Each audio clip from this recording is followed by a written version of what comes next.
우리는 지난주부터 지혜서 시리즈의 마지막 책인 전도서를 보기 시작했습니다. 그리고 이 전도서가 우리에게 말하기를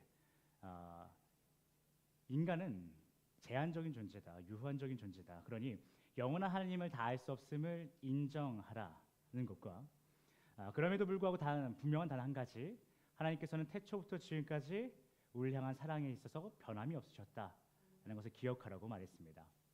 그렇다면 오늘은 지혜서의 끝판왕인 이 전도서가 살면 살수록 참 어렵게만 느껴지는 이 삶을 우리에게 어떻게 살아가라고 조언해주고 있는지 그것을 더 깊게 살펴보므로 이제는 우리도 이 땅에서 조금 더 가벼운 발걸음으로 살아가 보길 소망합니다.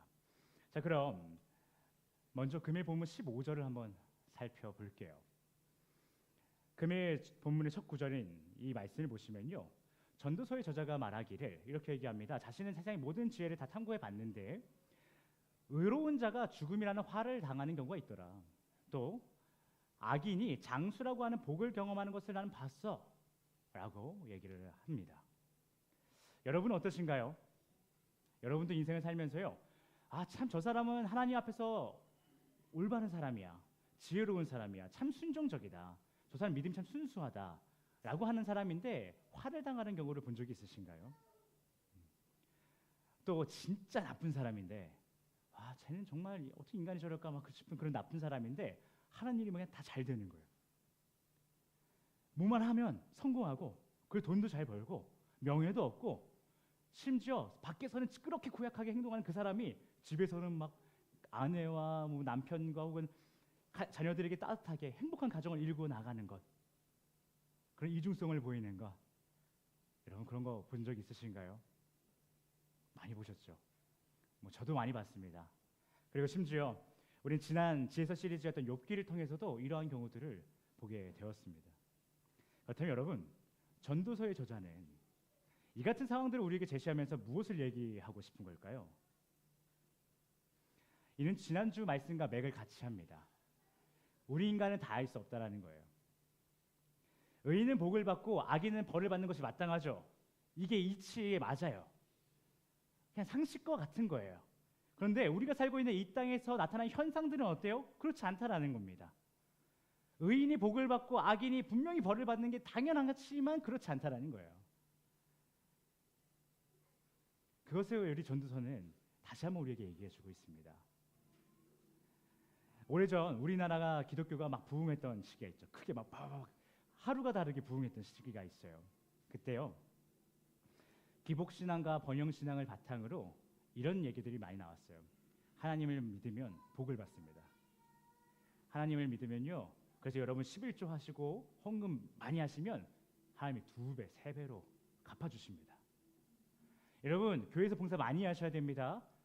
집 위에 빨래가 좀 산더미 쌓여있으면 어떻습니까? 교회 와서 열심히 봉사하시는 게 여러분 마음에 평안이 있고 여러분 가정에 평안이 생길 겁니다. 그리고 여러분이 하고자 하신 그 일을 하나님이 활짝 열어주실 겁니다 라는 식의 얘기가 우리나라에 많이 울려 퍼졌었다라는 거예요. 그런 말들이 막 설교 강단에서 퍼지면서 우리나라에 어떤 일들이 벌어졌을까요? 그때 우리나라가 매우 어렵고 가난했던 시기이기 때문에 그 말씀이 참 듣기 좋았을 것 같아요. 그래서 기독교가 굉장히 빅뱅 폭발하듯이 불어나기 시작하죠. 기독교인과 너무나도 불어나기 시작해요. 그러면서 세계에서 둘째가라면 서로일 만큼 수많은 선교사들을 파송하기에 이릅니다. 여전히 미국과 함께 우리나라는 1, 2위를 다툴 만큼 많은 선교사를 파송하고 있어요. 하지만 우리나라의 경제 성장이 거의 멈추다시피 하는 오늘날에는 어떤 일들이 벌어지는가 하면 성도님들이 하나님을 믿어도요, 이젠 더 이상 성공하지 못해요. 옛날에 하나님을 믿어 성공합니다. 우리나라의 경제 성장과 함께 그 메시지가 선포될 때는요, 하나님을 믿으니 기도하니 열심히 살아가니 조금 더 인내하니 진짜 성공하는 거예요. 그런데 오늘날은 어때요? 100명 중에 1명 성공할까 말까잖아요. 그러니까 교회를 다닌다고 해서 성공을 다 하느냐? 그렇지 않다라는 거예요. 이 나라의 성장이 멈추니까요, 많은 성도님들이 이제 얘기해요. 하나님을 믿는데 성장 안 하는데요? 나 성공 못 하는데요? 성공의 경험이 난 전무한데요? 오히려 믿지 않는 내 친구는 그냥 무턱대고 주식에 넣는데 그냥 뻥튀기 돼가지고 뭐 좋은 차 몰고 다니던데요? 이런 얘기가 나온다는 거예요. 그러면서 더 나아가 이렇게 얘기하죠. 이제는 하나님을 믿는 것의 의미를 잘 모르겠어요. 하나님 안 믿고 싶어요. 라고 얘기한다는 거예요. 실제로 제가 우리 교회에 옛날에 교회를 다녔는데 다니지 않는 그 회원님들, 우리 바디랩 센터에 회원으로 오시는 분들 중에 옛날에 교회 나갔지만 지금 안 나가시는 분들을 종종 봐요. 그래서 제가 한 번씩 턱 던져서 물어봅니다. 왜 안 나가게 되셨어요? 하고 물어보면 이런 얘기 되게 많이 하세요. 하나님을 믿어도 뭐 좋아지는 게 없던데요? 달라지는 게 없던데요? 이득이 없던데요? 그래서 그냥 주말에 그냥 집에서 자요. 쉬어요. 그냥 가족들끼리 캠핑 가요. 영월에도 가고 강릉에도 가고 바다도 가고 가족들과 좋은 시간 보내니까 가족들이 더 화목해지던데요. 이런 얘기를 많이 하세요. 이처럼 우리가요, 하나님을, 그리고 하나님에 대해서요, 다 아는 것처럼 하나님을 믿으면 이렇게 됩니다 라고 확정해버리는 실수를 저지르고, 그것을 계속해서 이런 강단에서 설파하고 그것을 무턱대고 우리가 신뢰하기 시작하면요, 자신의 삶에서 그렇지 않은 하나님을 마주하는 순간 우리는 지금껏 자신이 가지고 있던 믿음에 대해서 여지없이 흔들려 버린다는 것을 이미 전도서를 통해 오래전부터 하나님이 우리에게 말씀해 오신 거예요. 무엇을 통해서요? 전도서 7장 15절 저 말씀을 통해서요. 그 이외에도 사실 더 많은 구절을 통해서도 말씀하시죠. 또한 전도서 7장 15절 말씀을 통해서 우리에게 의인도 죽음이라는 화를 당할 수 있고 악인도 장수라고 하는 복을 받을 수 있다라고 하는 꽤나 모순적이지만 이제는 보편적인 사실이 되어버린 이런 상황들을 제시한과 동시에 전도서 말씀은 우리에게 새로운 질문을 던져줘요. 우리가 다 할 수 없어 봐봐. 의인도 죽음이라는 벌을 받고 저주를 받고 악인도 장수라고 하는 복을 받아 다 알 수 없어 라는 거 우리가 지난주에 이어서 또 막 얘기하는데요, 오늘 이 전도서 7장 15절은요 또 한 가지 새로운 질문을 던진다는 거예요. 뭘 던지냐면 그 질문은 바로 이것입니다. 의인이 받은 죽음이 과연 화인가? 또한 악인이 받은 장수는 복인가? 라는 질문을 던지고 있어요. 여러분, 죽음이라는 것은 부정적인 이미지가 있죠. 모르긴 몰라도요, 죽음을 열망하는 사람은 없을 겁니다. 죽고 싶어. 오늘 횡단보도를 건너다가 내가 꼭 죽고 싶어. 뭐 이런 사람은 없을 거란 말이에요. 횡단보도를 가다가 길을 가다가 돈을 줍고 싶어라는 생각을 할 수 있어도 변을 당하고 싶다라는 생각을 하는 사람은 없을 거란 말이에요. 이처럼 죽음이라는 것은 어떤 꼬리표들이 붙어 있어요? 불행한 거, 불운한 거, 화를 당하는 거, 혹은 저주인 것, 이런 이미지가 있단 말이에요. 실제로 지혜서 중에 잠언은요, 이 죽음을 악인들이 받게 되는 삶의 결과라고 얘기하고 있어요. 의인에 대해 얘기할 때 죽음은 한 번도 얘기하지 않습니다.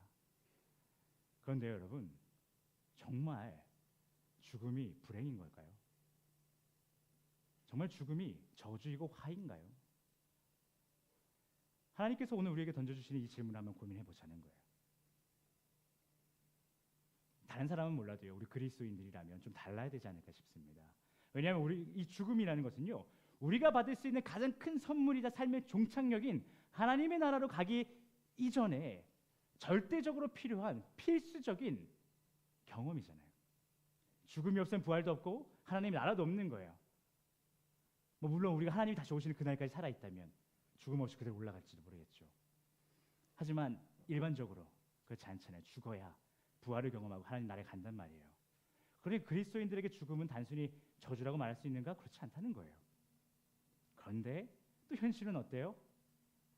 진리의 말씀을 믿는 우리도 사랑하는 이가 죽으면요, 그것을 복되다고 또 행복하다라고만 말할 수 있습니까?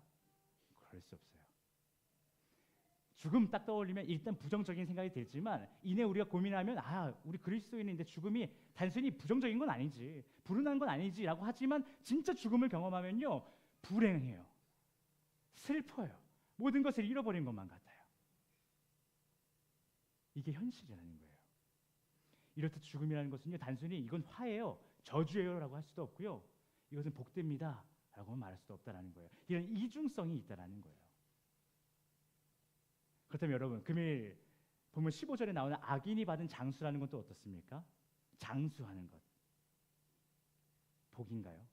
우리가 설날에 집안의 어르신들 찾아뵙고 세배하면서 건강하세요, 오래 사세요, 이런 축복을 하잖아요. 우리 집안 어르신들에게. 저주의 의미로 하진 않잖아요. 축복하는 거죠. 복이라고 우리가 생각한다는 거예요. 다시 한번 생각했으면 좋겠어요. 정말 장수는 복인가요? 잠언은 그렇다고 얘기합니다.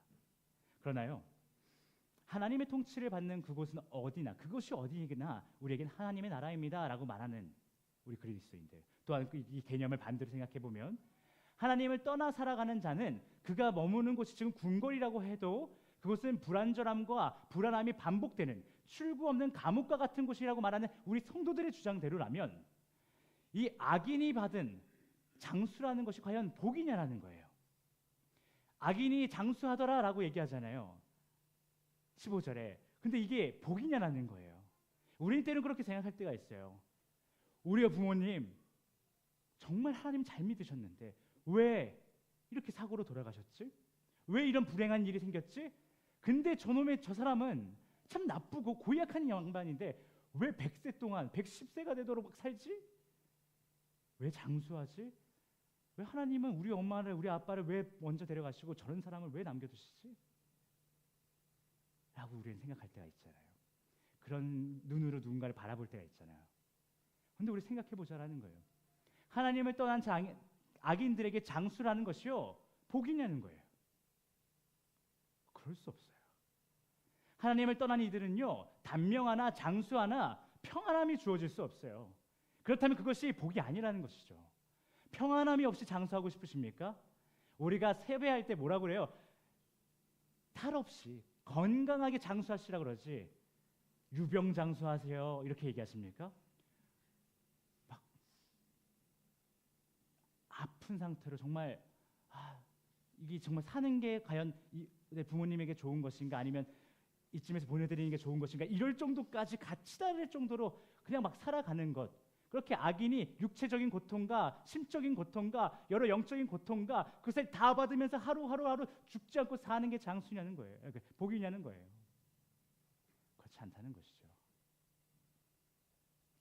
이렇듯 전도서는요, 여러분과 저에게 지난주에 이어서 우리의 한계성에 대해서 알려준과 동시에 조금 전과 같은 새로운 질문들, 의인이 받은 죽음은 과연 하인가?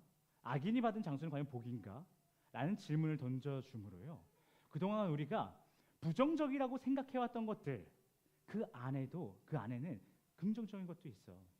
너희가 긍정적이라고 생각했던 그것들, 그 안에는 부정적인 것도 있어 라는 것을 말씀해 주시면서 이걸 기억해 라고 우리에게 얘기해 주고 있습니다. 다시 말해 지혜서의 끝판왕인 전도서는요, 사실상 우리 인간이란 존재를 하나님을 다 할 수 없음은 물론이거니와 우리가 이것만큼은 내가 잘 알아, 내가 왜냐하면 봤고 수없이 경험했거든 이라고 말하는 그 모든 것들에 대해서도 사실상 너네들은 다 몰라. 너희가 안다고 확정하는 것도 너는 다 몰라. 그냥 너는 이 땅에 있는 허다한 피조물들과 크게 다르지 않아 라는 것을 우리에게 얘기해 주고 있어요. 우리가 보지 못했고 경험해보지 하나님과 하나님의 나라만 알지 못하는 게 아니라 우리가 수도 없이 보았던 세상의 수많은 현상들, 수많은 가치들, 그것들도 사실 우리는 알지 못한다라는 거예요. 그것을 너희들 알라고 전도사는 얘기해 주고 있어요. 저 사람 지금 너 복 받는 것 같지? 아니야, 아닐 수 있어. 지금 너가 저주당하는 것 같지? 과연 그럴까? 그렇지 않을 수 있어. 너희들은 그것을 알 수 없어 라는 것을 전도사가 철저하게 얘기해 주고 있는 거예요. 그리고 이런 가르침은요, 전도서에서 계속 이어져요. 우리 다 함께 금일 본문 16절을 함께 볼게요. 자, 한번 다 같이 읽어보겠습니다. 시작.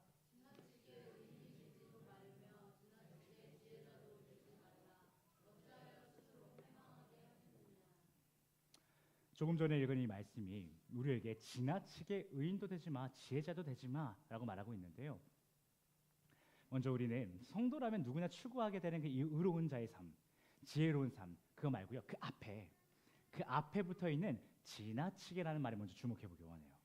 왜냐하면요, 우리가 말씀을 보고 이해하는 과정을 너무나도 그냥 쉽게 학습지 풀듯이 막 지나가 버리면요, 금일 본문에서 말하고 있는 이 지나치게라는 표현을 좀 오해할 수 있어요. 어떻게 오해할 수 있냐면, 지나치게 의인도 되지 마, 지나치게 지혜자도 되지 마. 그러면 의롭고 지혜롭게 되기 위해 한 것도 너무 그 노력이 너무 과하면 안 되는구나. 너무 심하게 막 내 지혜자가 돼야지. 매 순간 하나님의 뜻이 무엇인지 구해야지. 매 순간 의인이 되고자 노력해야지. 이거 좋은 건 아니구나. 적당히 의롭고 적당히 지혜로운 것이 하나님 보시기에 이게 진짜 지혜로운 것이구나 라고 오해할 수 있다는 거예요. 그 오해는 어떻게 삶에 연결이 되냐면 하나님 앞에서 적당히 예배하고 적당히 순종해도 되는가?로 이어질 수도 있겠죠. 그래서 우리가 이 지나치게라는 표현이 과연 무엇을 의미하는가? 지나치게 의인도 되지 말라는 건 뭐냐? 지나치게 지혜자도 되지 말라는 건 무슨 의미냐? 이것을 살펴보면 좋겠는데요. 여러분 본문 16절에서 말하는 지나치게라는 것은요, 바로 이런 의미입니다. 선과 악의 기준에 대해서 너무 원사이드하게 확정해놓고 행동하면서 살지 말라는 거예요. 너가 그냥 이건 선이고 이건 악이야라고 딱 확정 지어놓고 너희 삶 가는데 그래서 지나치게 막 고집하면서 이거는 선입니다, 이것은 악입니다 라고 말하면서 고집 부리면서 살지 말라는 거예요. 여러분 우리가 만일 이 땅에서 보다 지혜롭게 살고자 또 의인으로 살고자 선과 악의 기준을 매우 견고하게 세워놓고 나 이 선 절대 안 넘어가, 난 선에만 서 있을 거야, 악에 절대 안 갈 거야, 너 넘었네, 넌 악이냐, 너는 일로 넘어왔네, 축하합니다, 드디어 의인이 되셨습니다, 이렇게 살아간다고 한다면요, 이런 삶은 다른 말로 여러분과 제가 하나님에 대해서 다 알고 있다는 것과 똑같은 얘기예요.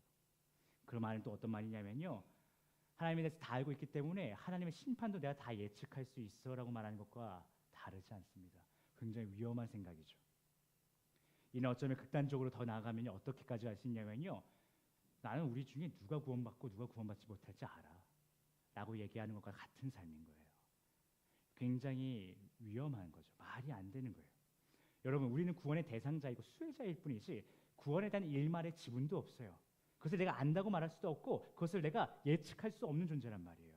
그런데 우리는 간혹 선과 악의 기준에 대해서 매우 명확하게 절대 뒤로 물러섬이 없이 얘기할 때가 있다라는 거예요. 그것을 얘기하는 거예요. 그렇게 지나치게 의로운 자도 지혜자도 되지 마라. 그거 하나님 보시기에 좋은 거 아니야. 너가 어떻게 선에 대해서 악에 대해서 확정해. 너가 지금까지 경험했던 수많은 것들에 대해서도 다 알 수 없는 너희가, 하나님에 대해서 알 수 없는 너희가 어떻게 그분의 선과 악의 기준을 너가 안다고 얘기할 수 있어. 그러지 마라고 얘기하고 있다라는 거예요. 그렇기 때문에 금요일 보면 16절은요, 여러분과 저에게 선과 악의 기준에 대해서 지나치게 고집을 부리면서 살아가면 그러한 삶은 어떤 삶이라고 말하냐면 스스로 패망하는 삶과 같다라고 얘기하고 있는 거예요. 여러분 여기서 말하는 패망하는 삶이란 어떤 의미냐면요, 이런 거예요. 아무도 살지 않는 사막이라는 것이 바로 패망이라는 의미에 담겨 있어요. 우리 생각해 보자고요. 여러분이 아무도 살지 않는 사막 한가운데에 여러분 스스로 확 밀어넣는 거예요. 막 밀어넣었어요. 그럼 이제 여러분에게는 어떤 삶이 펼쳐질까요? 아무도 살지 않는 데는 이유가 있을 거 아니에요. 그 사막에 여러분은 스스로 자신을 밀어넣었다고요. 그럼 여러분에게 어떤 삶이 펼쳐지겠어요? 평안할 수 있겠습니까? 자유할 수 있겠습니까? 그럴 수 없죠. 매우 위험한 상황이 된 거예요. 내 죽음을 그냥 앞당기고 있는 거예요. 가만히 있었으면 내일 죽을 것을 아무도 살지 않는 그 사막 가운데 나를 밀어넣는 바람에 오늘 죽게 되는 거예요. 그렇게 자기 스스로를요, 고난이라고 하는 그 감옥 가운데 가둬버리는 행위를 한 거예요. 그러니 우리가 선과 악을 매우 명확하게 나누면서 내가 이렇게 행동하면 하나님은 나의 삶에 이렇게 행동하시겠지, 임하시겠지 라는 식으로, 또 내가 이런 죄를 지었으니 하나님께서 나를 이런 식으로 벌하시겠지 라는 식으로 자꾸 하나님을 내 기준에 따라 움직이는 분으로 그렇게 여기기 시작하면, 그런 우리의 기준에 맞아 떨어지지 않는 하나님을 마주한 순간 여러분과 저는 우리가 만들어 놓은 그 선과 악에 대한 명확한 기준들로 하여금 스스로를 매일 사막 한가운데로 밀어넣는 거예요. 하나님, 나 지금 이렇게 행동했는데 왜 복을 안 주시죠? 힘든 거예요. 하나님, 저 인간 왜 저렇게 죄를 짓는데 왜 벌 안 하시죠? 힘든 거예요. 쉴 수가 없는 거예요. 매일 그냥 사막 한가운데서 갈증나는 어떤 그 한 사람과 같이요. 왜 이렇게 안 하세요, 하나님? 왜 이런 일이 벌어져요, 하나님? 계속해서 갈증만 날 뿐이에요. 그렇게 우리는 매일이 불안하고 매일이 두렵고 너무 떨려서 나의 삶의 다음 스텝을 내딛지도 못하는 삶을 살게 된다는 거예요. 그래서 계속 여기서만 종종거리고 있는 거예요. 왜요? 혹은 아예 그것을 저 멀리 뛰어넘어 버려가지고 난 다 알아, 그러면서 방종하면서 살게 되겠죠. 그래서 나는 복 받았고 너는 지금 이게 문제야, 너는 저런 게 문제야 라고 하면서 살게 되는 그 또한 행복한 삶은 아닐 거예요. 그 또한 자신이 사막 한가운데도 있는지도 모르고 사는 아주 미련한 자의 삶이겠죠. 그렇다면 사랑하는 헬스 패밀리 여러분, 우리는 다 알 수 없은 가운데 앞으로 어떻게 살아가야 될까요? 우리가 당연하게 생각해왔던 것이 사실 당연하지 않고 마땅하다라고 여겼던 것이 그렇지 않다면, 또한 여러분과 제가 선과 악의 기준을 명확하게 알 수 없다면, 이런 우리는 정말 어떻게 살아가야 될까요? 어차피 여러분과 저는 뭐 다 알려고 해도 알 수 없으니까, 뭐 그냥 주님의 계획 다 알 수 없고 우리가 말씀 받아 뭐 다 이해할 수도 없으니까 그냥 대충 살아가면 될까요? 아주 거대하고 복잡한 한 기계의 부품처럼 그냥 돌아가면서 그냥 하루하루 살면서 시간이 가는 대로 흘러가는 대로 그러다 죽어서 천국 가면 되는 걸까요? 그것을 성경이 얘기하고 있는 걸까요? 너 다 알 수 없어. 너가 그나마 알고 있다라는 것마저도 알 수 없어. 그냥 살아가. 이거 얘기하고 있는 걸까요? 실제로 성도님들 중에 적지 않은 분들이 어떤 말씀하시냐면 이런 거 제가 많이 들어요. 어차피 성경 인간이 다 이해할 수 없는 거 아닌가요? 이거 공부해서 뭐 하죠? 성경 연구해서 뭐 하죠? 그냥 우리가 추측일 뿐이잖아요. 다 알 수 없잖아요. 이게 의미가 없지 않아요? 아, 저는 성경 공부 안 할래요. 성경 연구 안 할래요. 이렇게 말씀하시는 분들이 있어요. 여러분의 생각은 어떠세요?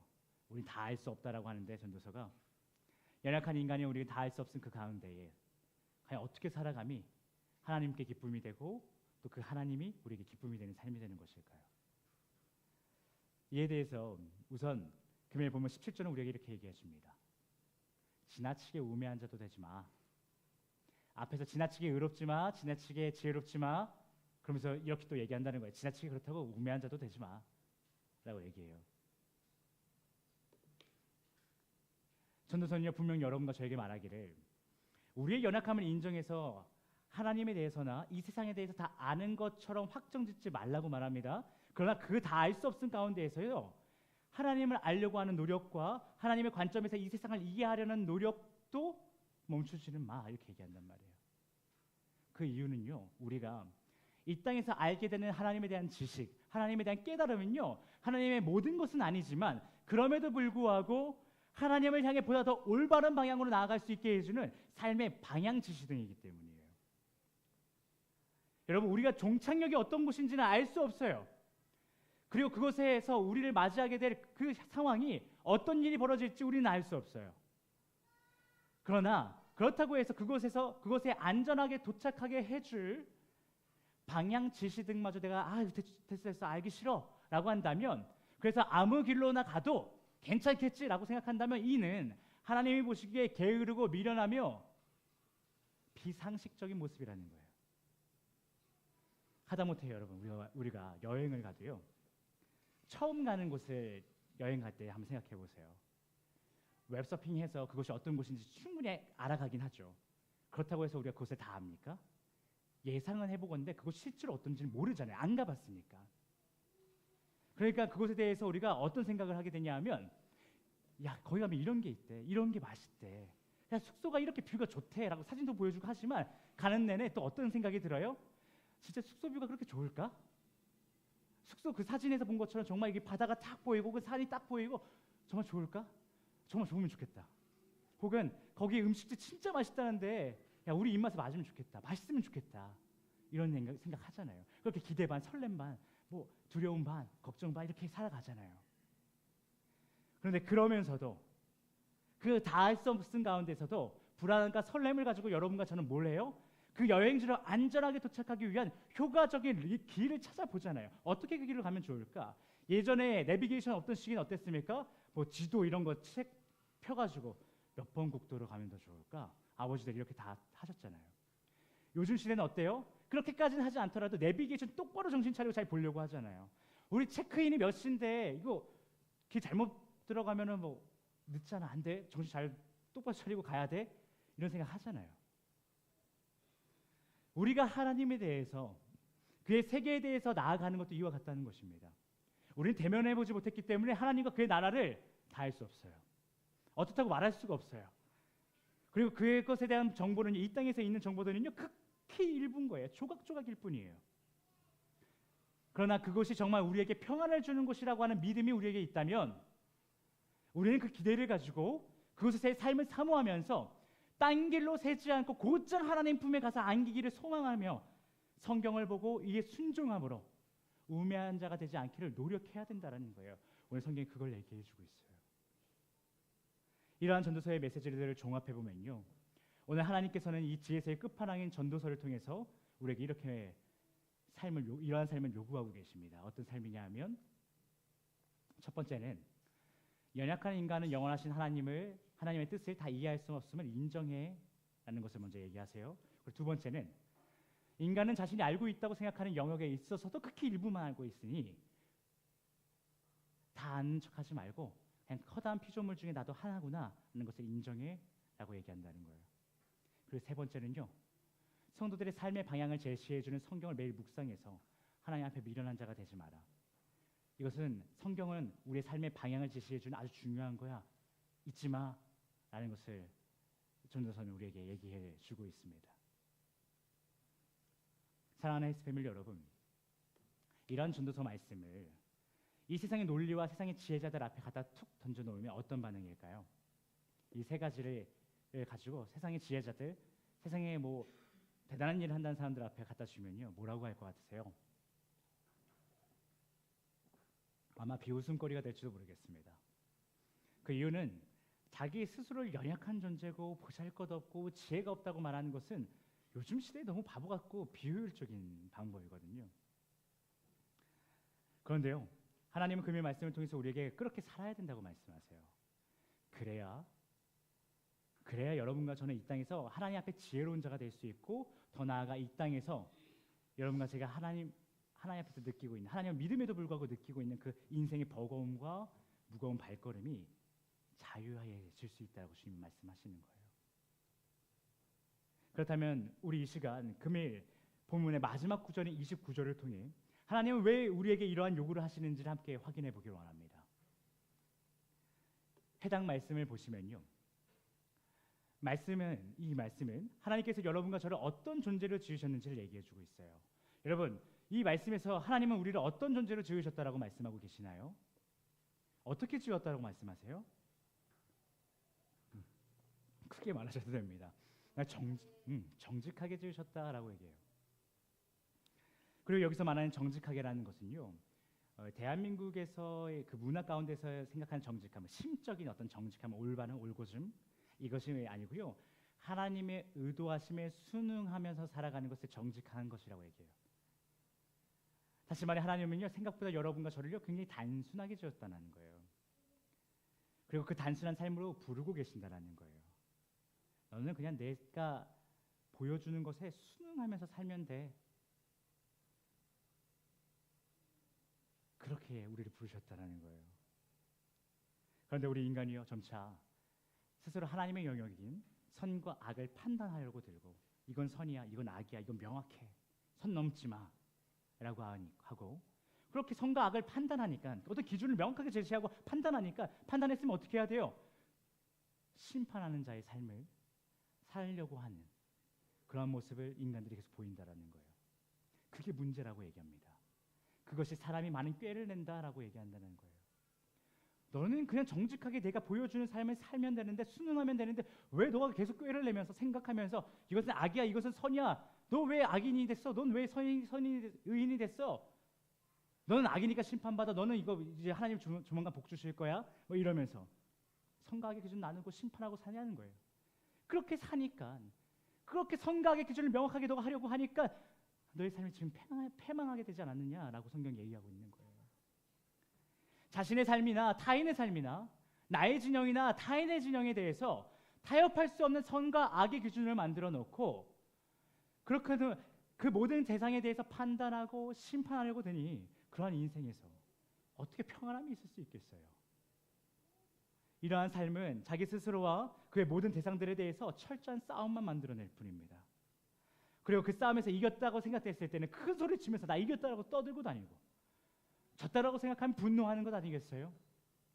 그렇게 점차 인간의 사회가 어떻게 돼요? 우리나라의 지금 현 2025년 대한민국뿐만 아니라 전 세계가 어떻게 되고 있어요? 극단으로 갈라져서 계속해서 분열만 낳고 있지 않습니까? 넌 잘못됐어. 나는 괜찮아. 넌 잘못됐어. 난 괜찮아. 이거 얘기하고 있잖아요. 우리나라 정치판도 그렇고요. 세계 정치판이 다 그렇잖아요. 세상의 모든 전쟁들이 다 그런 거잖아요. 인간이 그냥 하나님이 정직하게 순응하며 단순하게 살라고 만들었는데 계속해서 꾀를 낸다라는 거예요. 계속해서 하나님이 하시는 그 일을 내가 한번 판단해 볼게요. 내가 한번 그러니까 심판까지 해볼게요. 그러니까 이렇게 분열이 된다라는 거예요.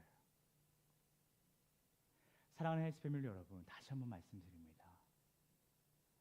하나님께서는 우리 성도를요, 어떤 존재로 만드셨냐면 판단하는 자가 아니라 하나님의 승리 가운데 주님께서 나를 위해 만드신 이 세상을 바라보며 감탄하고, 때로는 알지 못하는 일이 나에게 주어져서 당황스럽고 매우 곤혹스러울 때가 오더라도 그 순간 그 모든 시공간의 주인이신 하나님을 믿으며 그가 해결하실 것이다 라는 믿음을 왕의 자녀의 마인드를 가지고 살아가라고. 그렇게 이 세상의 모든 변화와 반응에 대해서 책임을 지는 왕으로서의 무거움과 버거움을 지고 살아가는 것이 아니라 왕의 자녀로서 누려야 할 그 삶을 누리라고 하셨는데, 우리는 그것을 거부하며 살아가서 이 세상에서 경험할 수 있는 모든 버거움과 모든 짐을 괜히 지고 살아가는 것일 수도 있다라는 거예요. 물론 우리가 세상 살아가면서 하나님의 질서를 세우는 사람이 되고 선포하는 사람이 돼야 됩니다. 그러나 선포하는 것까지가 우리의 일이에요. 그것을 해나가시는 것은 하나님의 일이죠. 자녀라고 해서, 왕의 자녀라고 해서 왕이 되려고 하면요, 사도세자처럼 되는 거예요. 너가 왕의 자리를 넘봐? 너가 왕보다 더 능력 있다라고 지금 살아가고 있어? 그런 왕의 자녀에게는요, 더 이상 왕의 나라에서 살 수 있는 자격이 없어지는 거예요. 여러분, 주님은요, 한 번도 여러분과 저를 왕이라고 부르지 않으셨어요. 내가 왕이야. 넌 왕의 자녀야. 내가 통치해. 내가 판단해. 내가 심판해. 너는 나의 그런 뜻을 사람들만 만나면 자랑하고 다니면 돼. 우리 아버지가 그렇대. 우리 아버지가 막 이렇게 말했어. 그것만 하면 돼. 그렇게 너가 알고 있는 나의 뜻대로 내가 통치해 나가면 그걸 넌 보고 나의 영광을 같이 누리기만 하면 돼. 넌 왕이 아니야. 왕의 자녀야 라고 하셨다라는 거예요. 그래서 오늘 성경은 우리에게 얘기해주고 있는 거예요. 난 널 정직하게 지었어. 나는 너를 왕의 자녀로 지었어. 근데 왜 너가 왕이 되려고 그래? 왜 많은 꾀를 내려고 그래? 왜 그렇게 스스로 죽으려고 그래? 그러지 마. 나는 너를 사랑하는 아버지이지만 공의로운 하나님이야. 그러지 마. 얘기하는 거예요. 그렇게 되면 너가 스스로 너의 삶에서 그냥 괜히 짐을 지고 사는 거야. 여러분, 세상에서 가장 지혜로운 사람이 누구였을 것 같으세요? 역대 모든 사람들 중에. 우리가 뭐 흔히 말하는 솔로몬 이렇게 얘기하죠. 교회 안 다니는 사람들도 솔로몬 얘기하잖아요. 여러분, 솔로몬도 왕이 돼서 하나님 앞에 울며 기도했어요. 너무 버겁습니다. 나는요, 이 왕의 일을 하기에는 작은 어린 아이와 같아요. 나는 이걸 감당할 수가 없습니다. 주님, 너무 힘들어요. 왕이 되니 그 지혜롭다는 사람도 이런 고백을 한다는 거예요. 근데 우리가 왜 우리의 삶이 이렇게 버겁고 힘드냐? 우리의 발걸음 한 걸음 한 걸음 왜 이렇게 무겁냐? 왕이 되려고 하진 않았는지 우리가 돌이켜볼 필요가 있다는 거예요. 여러분은 하나님의 주권 아래 부모도 소년 가장도 아니에요. 주님은 여러분을 절대 고아처럼 내버려 두지 않으셨어요. 그런 여러분의 가정에서, 여러분의 직장에서, 여러분이 거하는 그 모든 지경에서 하나님의 자녀로만 살아가세요. 책임자가 아니에요. 왕이자 나의 아버지인 하나님이 하시는 일을 잠잠히 바라보는 자들. 그래서 때로 그 가운데 때로 응석도 부리고 하나님 나 이것 좀 주세요라고 요구도 하고, 때로 죄지었으면 나의 아버지에게 용서를 바라는 그냥 자녀일 뿐이라고요. 그렇게 자녀로서 하나님께 나아가는 삶. 주님께서 우리에게 바라시는 삶은 바로 이런 왕의 자녀의 삶이라는 거예요. 여러분, 많은 거 안 하셔도 돼요. 여러분, 수고하지 않으셔도 돼요. 짐지지 않으셔도 돼요. 그렇게 여러분께 주어졌다라고 생각했던 그 많은 짐들을 좀 내려놓으셔도 돼요. 그렇게 여러분은 왕이 아니라 주님의 자녀임을 기억하시면서 그간 여러분의 어깨에 지고 있던 그 모든 무거운 짐들을 하나님께 이제 돌려드리세요. 하나님, 이거 하나님 거네요. 배낭, 자세히 보니까 이 배낭에 하나님 이름 써있는데요. 죄송합니다. 하나님 거였습니다. 돌려드리세요. 그렇게 여러분의 삶이 이제는 좀 가벼워지길 예수 그리스도 이름으로 축복합니다. 여러분의 가정에서 여러분의 자녀를 다 여러분이 안다라고 생각하고 통제하려 들지 마세요. 자녀들은요, 부모님에 대해서 뭔가 다 안다라고 하면서 통제하지 마세요. 여러분 직장에서도 마찬가지예요. 여러분이 만나는 모든 공동체에서도 마찬가지입니다. 그 모든 곳에서도 하나님이 왕이시니 여러분, 하나님이 여러분의 자녀를 어떻게 키우는지 잠잠히 지켜볼 필요도 있어요. 여러분의 부모를 어떻게 성장시키시는지, 여러분의 부모도 오늘이 그 나이 때 그 자녀를 키우는 부모로서는 첫날을 살아가는 거거든요. 그래서 그 첫날 가운데 하나님이 그들을 어떻게 성장시키는지 자녀로서 잠잠히 지켜보세요. 여러분 직장에서도 주님이 어떻게 일하시는지 잠잠히 지켜보세요. 그럴 때 여러분의 어깨가 가벼워지고 주님의 영광에 함께 참여하게 되는 것을 경험할 수 있을 것입니다. 우리 이 시간 잠시 눈을 감아봤으면 좋겠습니다. 그리고 우리가 좀 잠잠해져 봤으면 좋겠어요. 지금껏 자신의 인생에서 주인으로서 왕으로서 무언가를 판단하고 반응하느라 제대로 쉬지 못했던 여러분의 그 버거운 마음을, 그 삶을 내려놓는 거예요. 그렇게 왕의 자녀가 아닌 왕으로 살고 싶은 우리의 그 관성들, 그 죄의 관성을 잠잠함이라는 것으로 끊어보자고요.